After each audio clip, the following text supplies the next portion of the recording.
LeBron James number 1 option pa din ni Steve Kerr sa Team USA at Lakers ibibigay si Austin Reeves para makuha si Jerami Grant ngayong off-season. Yan ang pag-uusapan natin ngayon mga tropa.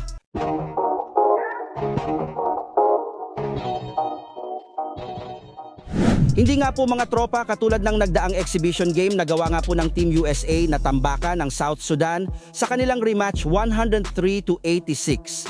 Sa pangunguna ni Bam Adebayo na merong 18 points, Kevin Durant 14 points at nakapagtala rin naman dito si LeBron James ng 12 points, 6 rebounds, 5 assists.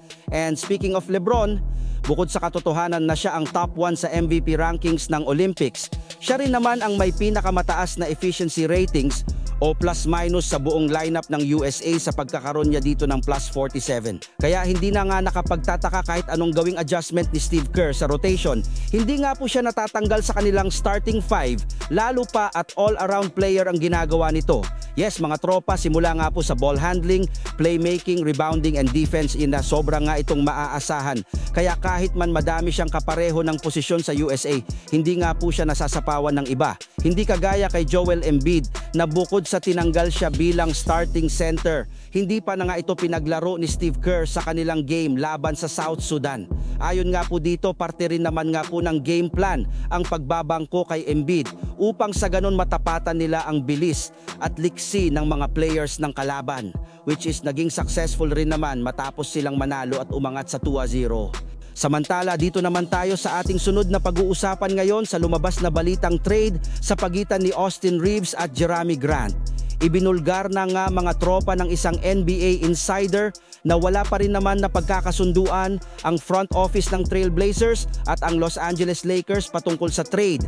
Pero kung desperado nga daw talaga ang Los Angeles Lakers na makuha si Jerami Grant, ngayong off-season ay meron na sila ngayong 3 option o trade package na pwede nilang mai-offer sa Blazers. Una na nga dyan, syempre ay ang kanilang 2 future first round pick na matagal nang gustong makuha ng Portland Trail Blazers. Pangalawa naman ay ang kanilang 17th overall pick na si Dalton Knecht. At habang ang pangatlong possible gamiting trade offer nga ng Lakers para makuha nila si Jerami Grant ay ang kanilang batang player na si Reeves. Yes mga tropa, yan nga ang 3 trade package na pwedeng pagpilian ngayon ng Lakers na ibibigay nila sa Blazers kung gusto man nila na makabuo sila ng isang bago at mas malakas na lineup next season. Pero kung kayo mga tropa ang tatanungin alin sa 3 ito, ang dapat trade ni Rob Pelinka sa Portland para lamang maituloy ang trade na matagal nang hinihintay ng kanilang buong prangkisa.